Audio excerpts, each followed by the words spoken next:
Selamat pagi menjelang siang anak didik kami kelas 11 jurusan IPS SMA Negeri 1 Sidamanik.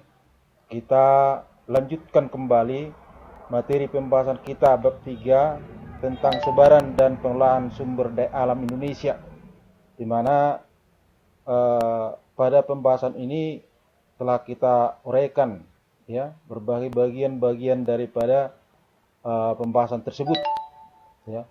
Jadi untuk saat ini kita membahas tentang bagaimana di dalam pemanfaatan sumber daya alam sesuai dengan prinsip-prinsip pembangunan ekonomi pembangunan berkelanjutan. Nah, dari pembahasan kali ini sebagai kompetensi dasar yang ditetapkan, itu Anda diharapkan dapat menganalisis sebaran dan pengelolaan sumber daya kehutanan, pertambangan kelautan, dan pariwisata sesuai dengan prinsip-prinsip pembangunan berkelanjutan.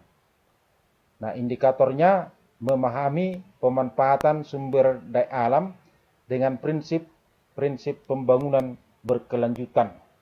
Itulah ketentuan yang ditetapkan di dalam kurikulum untuk Anda dapat menelaah daripada pembahasan akhir tentang bab 3 ini. Baik, kita mulai dari pembahasan pengertian akan pembangunan berkelanjutan. Apa itu pembangunan berkelanjutan? Ya, pembangunan berkelanjutan menurut Undang-Undang Nomor 32 Tahun 2009 Pasal 1 Ayat 3 menyatakan bahwa pembangunan berkelanjutan itu adalah upaya sadar dan terencana yang memadukan aspek lingkungan hidup, sosial, dan ekonomi ke dalam strategi pembangunan untuk menjamin keutuhan lingkungan hidup serta keselamatan, kemampuan, kesejahteraan, dan mutu hidup generasi masa kini dan generasi masa depan. Baik, jadi dari pengertian akan pembangunan berkelanjutan itu dinyatakan di sini adalah merupakan upaya sadar dan terencana. Jadi artinya bahwa untuk membangun sesuatu, apakah itu pembangunan dari segi ya secara fisik ataupun pembangunan secara sosial, itu harus secara sadar dan terencana. Ya, sadar dan terencana. Tanpa artinya ada hal-hal yang bersifat dia hanya kepentingan sesaat. Ya, tidak memikirkan daripada keberlanjutan daripada pembangunan yang dilakukan. Ya kan? Nah, di situ dia. Jadi sadar dan terencana yang dikategorikan di sini bagaimana supaya pembangunan tersebut artinya mengurangi sisi dampak negatifnya. Ya, mengurangi sisi dampak negatif daripada pembangunan itu sendiri. Ya. Nah, jadi misalnya sebagai contohnya ya katakanlah pembangunan dalam sektor industri. Nah, ini sangat dibutuhkan sekali upaya sadar dan terencana itu. Karena pembangunan dalam sektor industri itu tentunya sangat berdampak negatif sekali terhadap lingkungan hidup. Ya. Nah, ini sangat berdampak sekali. Yang sekaligus nantinya sisi negatif terhadap lingkungan hidup ini tentunya akan menyebabkan kehidupan sosial masyarakat akan memungkinkan bisa terganggu. Ya. Kalaupun mungkin dari sisi ekonominya bisa menguntungkan. Tetapi tentunya upaya sadar yang dinyatakan di sini dan terencana tidak hanya fokus terhadap kepentingan ekonomi. Jadi ada berbagai kepentingan yang harus secara sadar dan terencana yang perlu untuk dipikirkan, yaitu dari segi lingkungan hidupnya, dari segi sosialnya, dan dari sisi ekonominya. Nah, ini harus terpadu dia. Ya. Harus artinya mempertimbangkan aspek lingkungan hidupnya dampaknya bagaimana, aspek sosialnya dampaknya bagaimana, dan kemudian aspek ekonomi dampaknya bagaimana. Ya, jadi inilah yang artinya sadar dan terencana itu yang dimuat di dalam strategi pembangunan, ya, untuk menjamin keutuhan lingkungan hidup.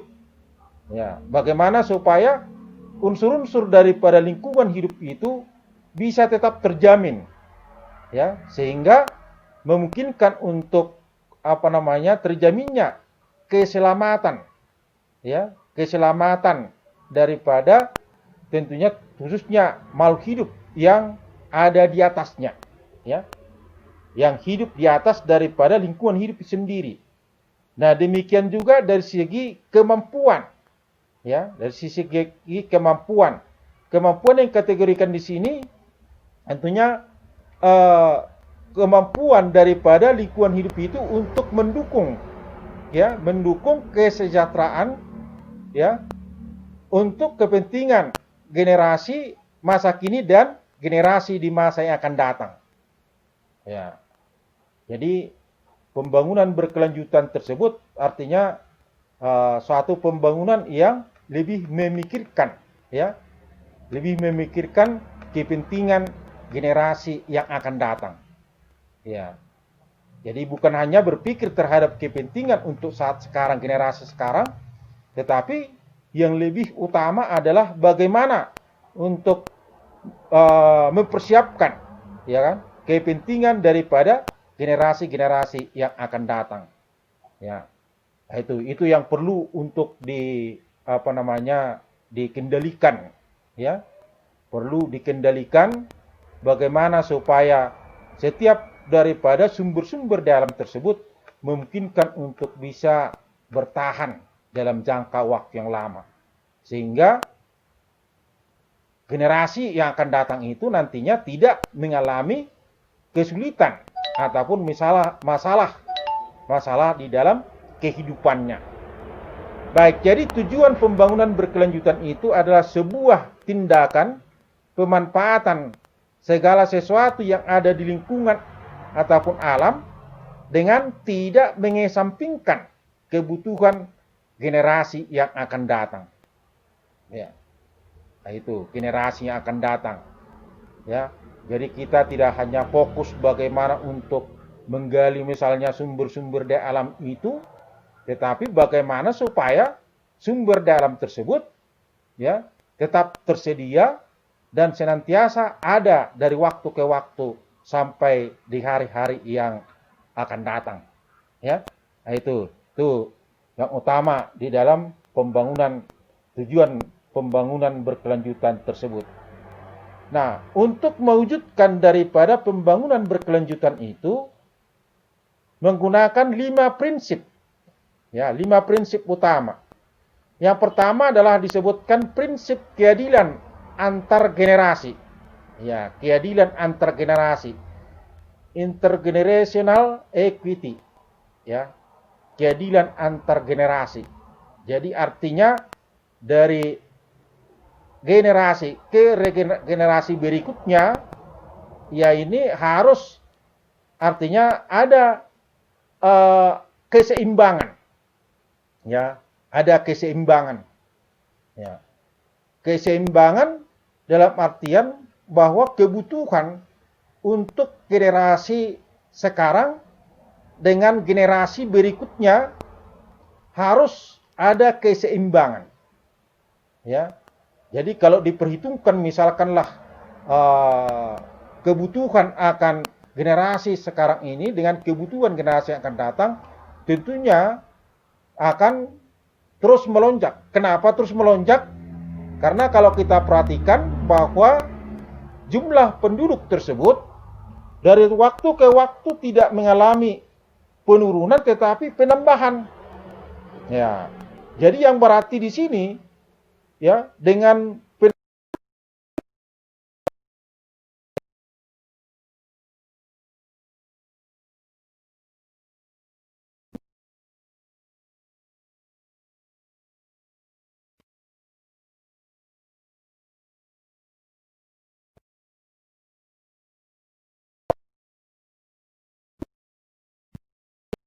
datang, ya.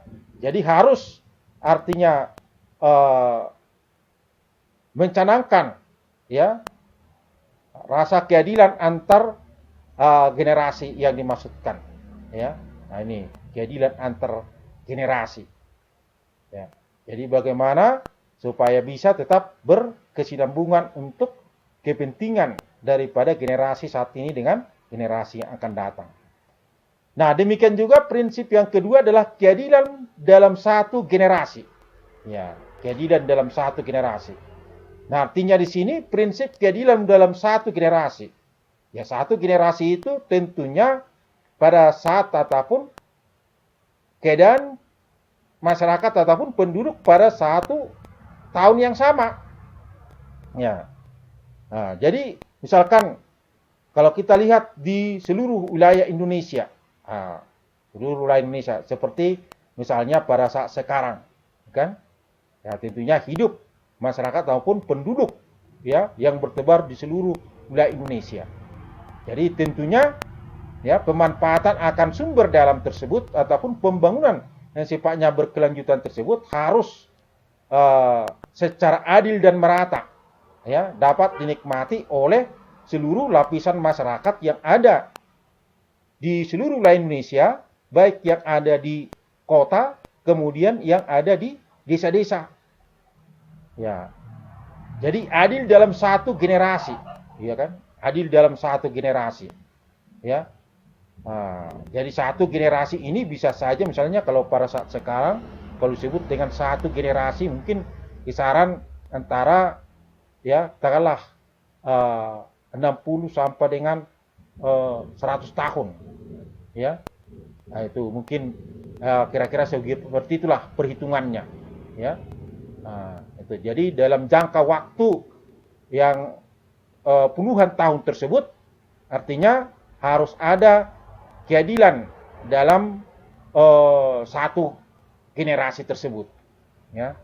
Jadi satu babak ataupun satu tahapan waktu lah kita sebutkan istilahnya. Dan selain daripada tahapan waktu itu tersebut, tentunya mencakup, ya, bagaimana masyarakat yang ada di berbagai wilayah, terutama yang ada di daerah-daerah terpencil, untuk memungkinkan, ya, mereka merasakan pembangunan itu. Mereka merasakan daripada yang namanya katakanlah kemerdekaan itu, ya, itu. Jadi itu pada prinsipnya, ya, keadilan dalam satu generasi, keadilan antar generasi, keadilan dalam satu generasi, ya. Nah, ini hanya artinya bedanya yang disebutkan di sini, ya, antar generasi dan satu generasi, ya.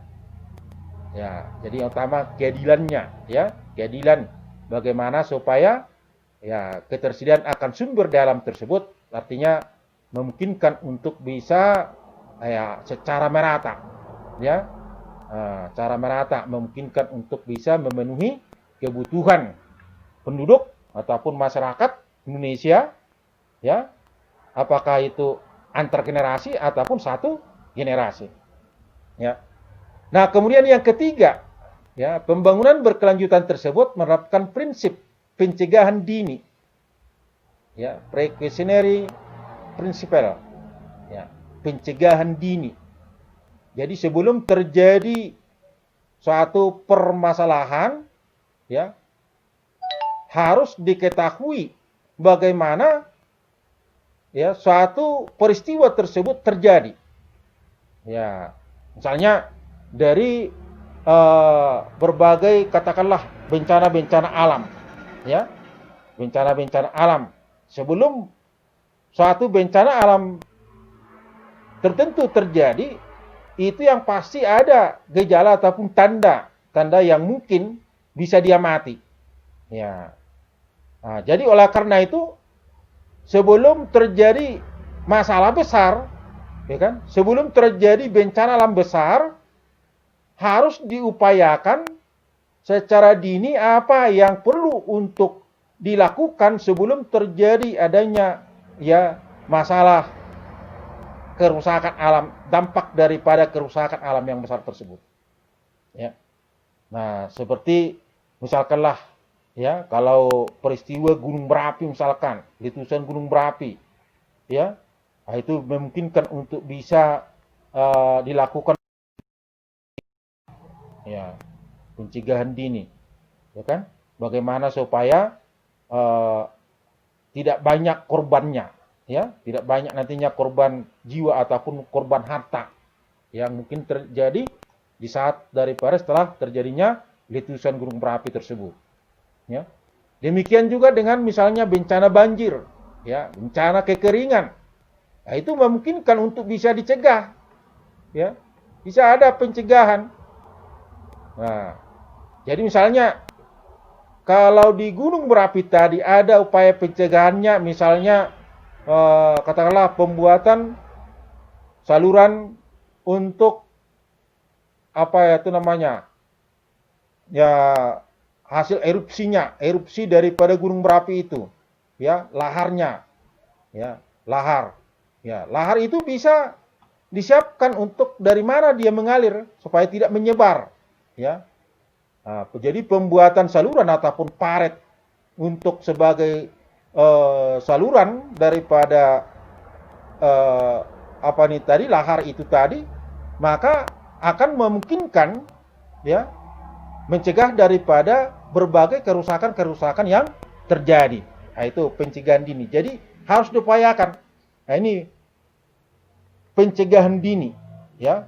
Kemudian prinsip yang keempat, perlindungan keanekaragaman hayati. Prinsip perlindungan keanekaragaman hayati atau conservation of biological diversity. Ya, perlindungan keanekaragaman hayati.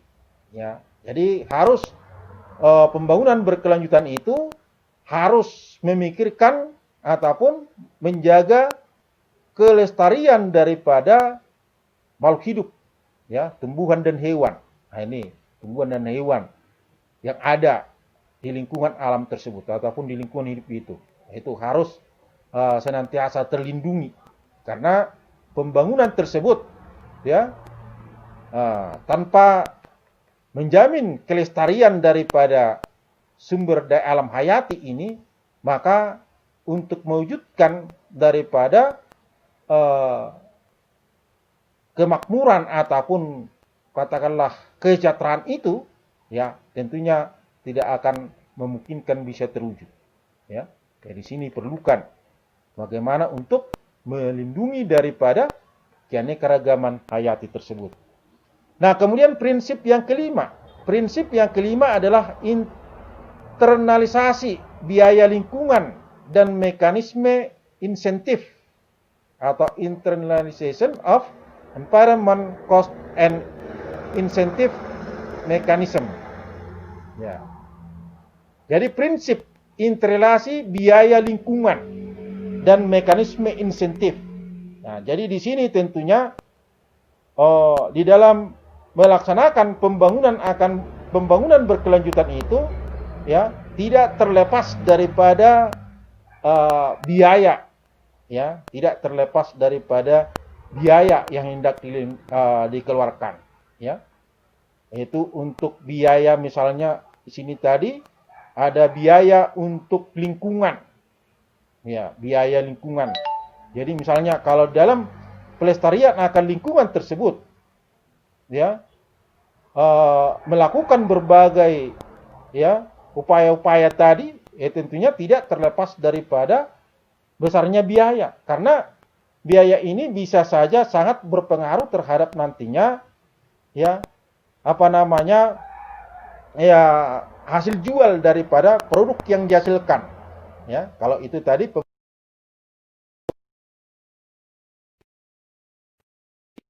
industri yang dibangun, ya itu harus melakukan misalnya ya seperti yang kita pelajari sebelumnya, ya membuat dan melakukan yang namanya AMDAL, ya kan? Nah, itu perlu biaya itu, ya perlu biaya untuk mendirikan daripada misalkanlah itu katakanlah pabrik-pabrik pengolah limbah, ya ataupun apa namanya upaya untuk pengolahan limbah. Nah, itu. Jadi di situ sudah termasuk itu nanti biaya operasional daripada suatu perusahaan. Ya. Jadi artinya biaya yang dikeluarkan oleh perusahaan itu bukan hanya biaya untuk memelihara lingkungan, tetapi juga biaya untuk mengolah daripada sumber-sumber daya yang digali. Ya, ini harus dikeseimbangkan karena nantinya di sini akan mempengaruhi daripada hasil yang diperoleh. Nah, di sini ya, hasil yang diperoleh. Jadi itulah ya prinsip yang dikategorikan tadi, ya, menginternalisasi ya biaya lingkungan dan mekanisme insentifnya sehingga memungkinkan daripada usaha tersebut ya ataupun pengolahan akan sumber daya alam tersebut ya, pembangunan itu akan terus berkelanjutan ya tanpa artinya terjadi kerusakan akan lingkungan ya. Ini yang diterapkan dengan menerapkan daripada prinsip yang kelima ini ya. Nah, jadi misalnya suatu pemilik industri harus mempersiapkan biaya untuk ya misalnya di dalam melaksanakan daripada AMDAL, analisis mengenai dampak lingkungan. Nah, itulah yang diperlukan di sini dalam prinsip yang kelima tersebut. Baik, itulah prinsip dalam pembangunan berkelanjutan. Baik, berikut adalah pemanfaatan sumber daya alam dengan prinsip pembangunan berkelanjutan. Pertama di bidang kehutanan, kedua di bidang pertambangan, ketiga di bidang kelautan, keempat di bidang pariwisata. Ya, bagaimana prinsip-prinsip yang ataupun bagaimana prinsip pembangunan berkelanjutan bisa diterapkan di berbagai bidang pengolahan sumber daya alam tersebut, ya, ataupun pemanfaatan sumber alam. Bagaimana sebaiknya? Nah, begitu dia. Ya, bagaimana sebaiknya? Nah, inilah yang harus kita bahas satu persatu. Pertama kita bahas dari kehutanan. Ya. Pemanfaatan sumber daya kehutanan dapat dikelola berdasarkan prinsip pembangunan berkelanjutan dilakukan dengan cara langkah-langkah tepat seperti 1. Reboisasi, 2. Tebang pilih tanam, 3. Rehabilitasi. Nah, di sini di dalam sumber daya alam kehutanan, ya, dari hutan tersebut menghasilkan katakanlah yang pertama adalah kayu, ya. Nah, samping nanti ada hasil-hasil lainnya. Ya. Jadi hasil ini tentunya dipanen, ya, ditebang, ya, ditebang. Nah sekarang bagaimana cara menebangnya yang sesuai dengan prinsip-prinsip pembangunan berkelanjutan itu, ya. Jadi penebangannya itu tidak boleh tebang habis, ya, tidak boleh tebang habis seluruhnya, ya. Nah, harus dilakukan yang namanya tebang pilih, ya, tebang pilih. Nah, jadi artinya dari areal suatu hutan tertentu, ya, mana jenis kayu, ya, ataupun yang sudah cukup tua, ya, nah, itu dipilihlah untuk memungkinkan untuk bisa dipanen, ya, dan kemudian bagaimana supaya tidak merusak terhadap, ya, tumbuhan lain yang masih misalnya masih kecil, ya, itu. Jadi yang kecilnya harus dipelihara, yang besarnya yang dipanen. Nah, seperti itu, ya. Jadi misalnya kalau tebang pilih sudah dilakukan, ya, jadi tidak babat habis semua, karena kalau dilakukan, ya, misalnya penebangan secara menyeluruh, misalnya, ya, satu ataupun katakanlah 20 hektar sekali tebang, ini sangat berbahaya, ya kan? Jadi gundul jadinya hutannya, ya. Jadi harus tetap artinya ada pohon yang tersisa di situ, ya. Harus ada pohon yang tersisa. Tidak boleh tebang habis. Ini namanya tebang pilih itu, ya kan? Nah, kemudian dari pohon yang habis tebang, ya kan? Harus tebang. Kalau misalkan ada lokasinya, ya, yang mencapai wilayah yang katakan dia apakah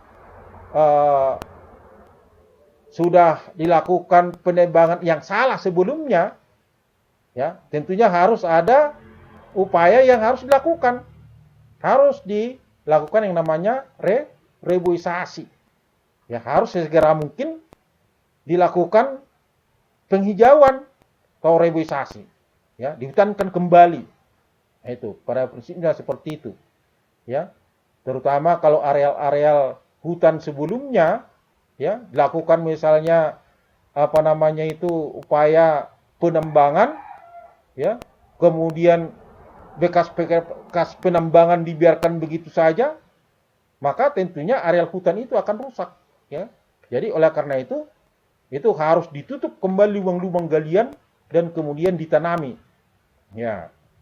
Nah, kalau misalnya tadi, ya, penambangannya itu karena katakanlah umur daripada pepohonannya hampir sama rata, ya, hampir sama rata, cukup tua semua, maka harus ditebang semua, maka segera mungkin, ya, harus dilakukan yang namanya reboisasi.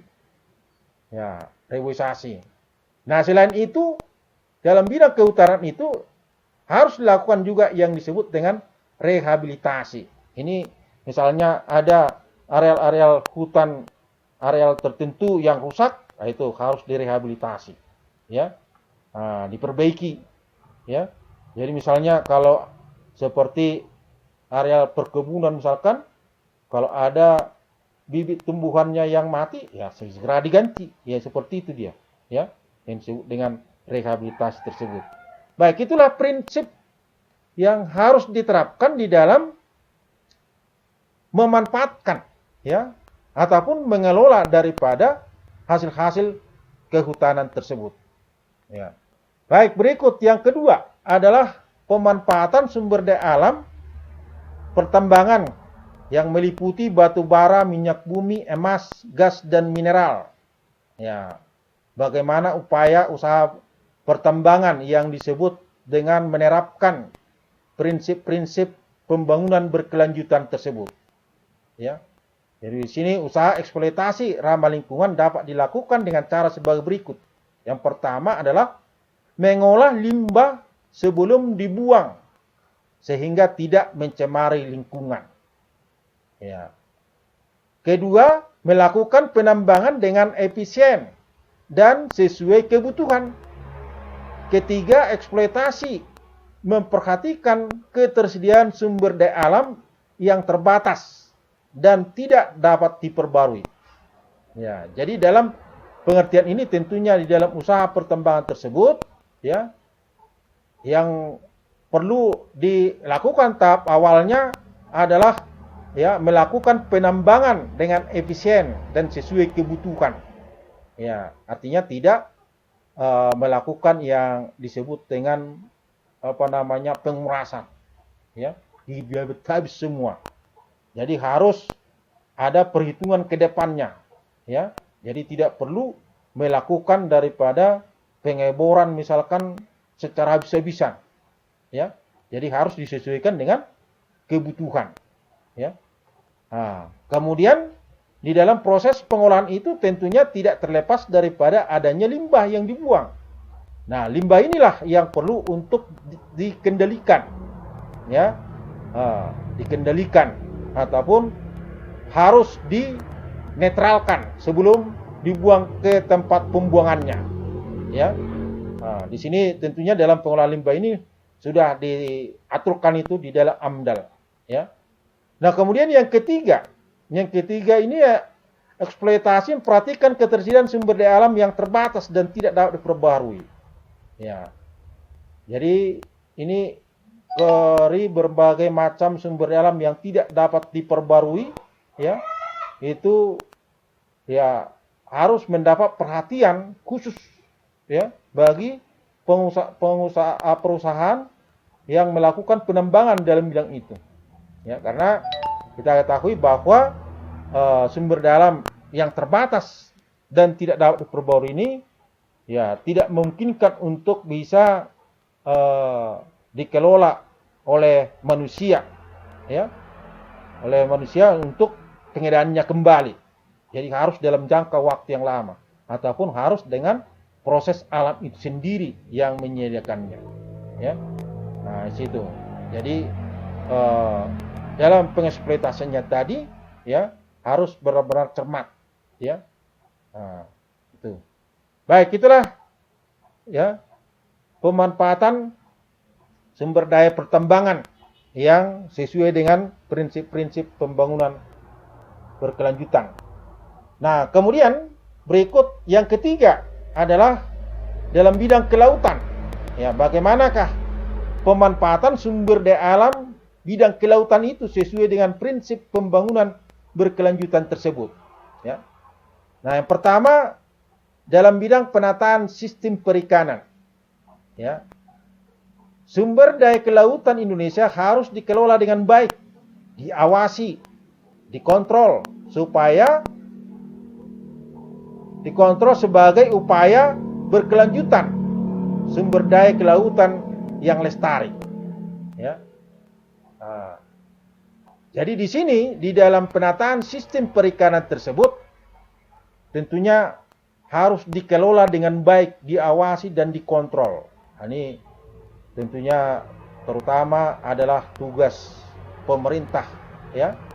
Nah, tugas pemerintah ini bagaimana supaya artinya sumber-sumber daya alam perikanan itu memungkinkan untuk bisa menjamin daripada keberlangsungan, ya, keberlangsungan ataupun kelestarian daripada sumber daya ikan yang ada di laut, ya. Yang ada di laut. Jadi bagaimana masyarakat ataupun para nelayan itu di dalam melakukan aktivitasnya, ya. Nah, itu harus ada pengawasan, ya. Harus ada pengawasan untuk itu. Dan kemudian tentunya ya harus menjaga misalnya apakah ada pencurian-pencurian ikan seperti sebelum-sebelumnya yang terjadi, ya. Nah, seperti itu. Nah, kemudian berikutnya adalah penggunaan alat penangkap ikan yang ramah lingkungan dan pelarangan bom ikan, ya.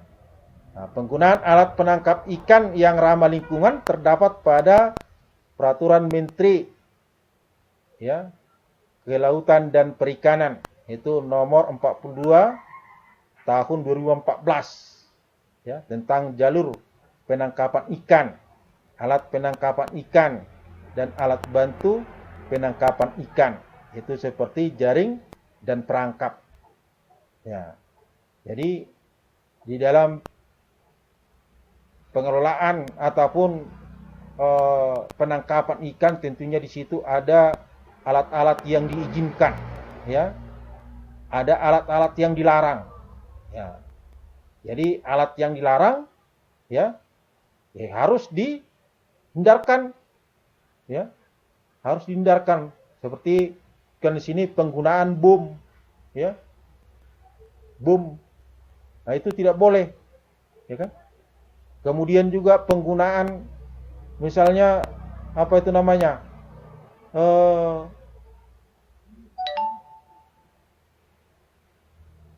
Penangkapan alat ikan lainnya, ya. Selain melakukan pengeboman. Ya, tentunya ada itu yang sifatnya, ya, yang tidak ramah lingkungan, ya. Jadi yang ramah lingkungan lah yang dipergunakan. Jaring dan perangkap ini tadi. Ini terutama yang disebut dengan ramah lingkungan. Jadi alat-alat yang dipergunakan itu harus, ya, disesuaikan dengan aturan-aturan yang ditetapkan oleh Peraturan Pemerintah nomor 42 tahun 2014 tersebut. Nah, kemudian berikutnya, ya, pengelolaan akan perikanan tersebut harus sifatnya meningkatkan kesejahteraan nelayan. Masyarakat berpikir dapat memenuhi kebutuhan sehari-hari dengan cara yang sederhana dan mudah. Ya, di sisi lain, dengan cara tersebut, ikan rusak dan kebutuhan mereka pada masa yang akan datang tidak dapat terpenuhi. Ya. Jadi di dalam penangkapan ikan yang dikategorikan di situ harus senantiasa memungkinkan bagaimana untuk menjamin kesejahteraan para nelayan, ya. Kemudian bagaimana untuk bisa terpenuhinya kebutuhan-kebutuhan ikan untuk masyarakat. Ya, itulah yang perlu diseimbangkan. Ya, untuk nelayan tentunya sangat membutuhkan sekali harga jual yang layak terhadap ikan yang mereka tangkap. Ya, kemudian masyarakat yang mengkonsumsi, ya, membutuhkan, ya, harga yang terjangkau untuk mereka bisa konsumsi, ya. Jadi oleh karena itu disitulah peran pemerintah bagaimana untuk mengatur tentang harga di pasar, ya. Nah, itu tugas pemerintah untuk itu sehingga memungkinkan bisa terjadi terwujudnya kesejahteraan antara nelayan dengan masyarakat yang menggunakannya. Ya, baik, berikut yang terakhir adalah dalam bidang pariwisata. Ya, dalam bidang pariwisata. Prinsip-prinsip yang menjadi acuan dalam pengembangan pariwisata berkelanjutan atau Sustainable Tourism Development terdiri dari yang pertama, pembangunan pariwisata harus dibangun dengan melibatkan masyarakat lokal, dengan ide yang melibatkan masyarakat lokal juga dan untuk kesejahteraan masyarakat lokal. Ya. Jadi dalam bidang pembangunan pariwisata tersebut artinya tidak hanya terfokus terhadap pengusaha akan pariwisata tersebut. Jadi harus dilibatkan masyarakat yang berada di lokasi wisata itu sendiri. Ya, harus dilibatkan di dalam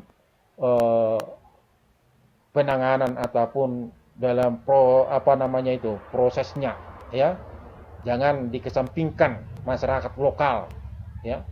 Itu. Jadi masyarakat lokal artinya di sini ya harus mendapat, ya, pengaruh positif daripada hadirnya sektor pariwisata di daerahnya, ya. Nah, apakah dia sebagai misalnya tenaga pekerjanya, ya, ataupun mungkin ya sebagai, ya, katakanlah orang yang menikmati daripada pariwisata itu sendiri. Nah, kemudian yang kedua adalah menciptakan keseimbangan antara kebutuhan wisatawan dan masyarakat. Ya, keseimbangan antara kebutuhan wisatawan dan masyarakat. Ya. Jadi artinya aktivitas yang dilakukan terutama yang berada di daerah-daerah pedesaan, ya, objek-objek wisata di desa tentunya sebelum-sebelumnya usaha-usaha pertanian telah ada di lingkungan tersebut, ya. Nah, jadi aktivitas pertanian, ya, tentunya harus tetap jalan dan tanpa artinya ada sisi negatif yang ditimbulkan oleh aktivitas pariwisata itu terhadap, ya, aktivitas pertanian yang ada di lingkungan tersebut. Jadi itu harus artinya dikeseimbangkan, ya, dikeseimbangkan. Jadi misalnya sebagai contoh objek wisatanya adalah berupa apa? Sungai, ya kan? Nah, sebelumnya sungai itu airnya digunakan untuk misalnya irigasi, ya, irigasi. Ya.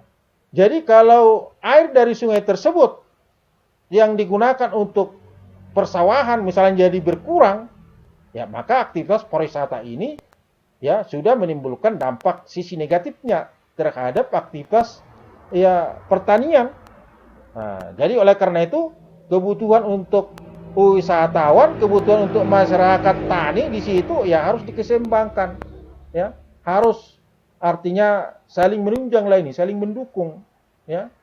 Nah, jadi harus dia pariwisata itu harus sifatnya menambah income pendapatan baru untuk masyarakat yang ada di wilayah tersebut tanpa artinya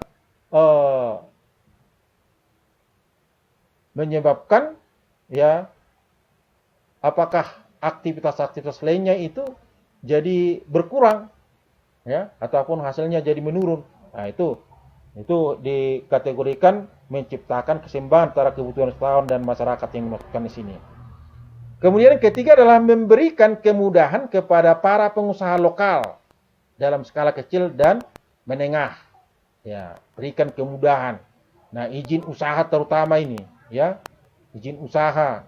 Izin usahanya tentunya harus dipermudah untuk masyarakat ataupun pengusaha lokal, ya. Jangan lebih mengutamakan pengusaha dari luar, ya. Harus lebih mengutamakan daripada pengusaha lokal supaya ya dengan adanya pariwisata yang ada senantiasa bisa lebih meningkatkan kesejahteraan kehidupan ya masyarakat di situ.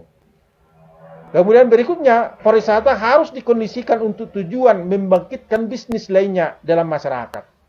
Ya, jadi kegiatan aktivitas pariwisata ini harus ya mendorong bisnis yang lain. Ya, bisnis yang lain itu apa? Nah, kalau pariwisata itu misalnya membutuhkan katakanlah penginapan, ya, maka usaha lainnya pembangunan dalam bidang perhotelan. Kemudian aktivitas kegiatan bisnis lainnya itu misalnya transportasi pariwisata, ya. Kemudian untuk memunculkan ya dari masyarakat itu ada usaha-usaha untuk pengolahan akan cenderamata ya dan lain sebagainya ya sehingga benar-benar yang dikategorikan di sini aktivitas pariwisata tersebut artinya memanfaatkan daripada objek-objek wisata yang ada tentunya tanpa merusak daripada keadaan lingkungan alam sekitar dan kemudian harus lebih tentunya bermanfaat terhadap masyarakat yang secara lokal berada di lokasi pariwisata itu sendiri. Baik, saya kira demikianlah pembahasan kita tentang pemanfaatan sumber dalam dengan prinsip-prinsip pembangunan berkelanjutan. Baik, jadi dari pembahasan tersebut Anda dapat diharapkan dapat mengerjakan ya tugas berikut. Pertama, tuliskan pengertian pembangunan berkelanjutan menurut Undang-Undang Nomor 32 Tahun 2009. Kedua, jelaskan 5 prinsip utama pembangunan berkelanjutan. Ketiga, jelaskan pemanfaatan sumber daya alam yang sesuai dengan prinsip-prinsip pembangunan berkelanjutan di bidang kehutanan, pertambangan, kelautan, dan pariwisata. Baik, itulah tugas kalian. Ya, Bapak Guru harapkan kerjakan bagus-bagus, ya, dan kirimkan tepat waktu. Demikian dan selamat siang.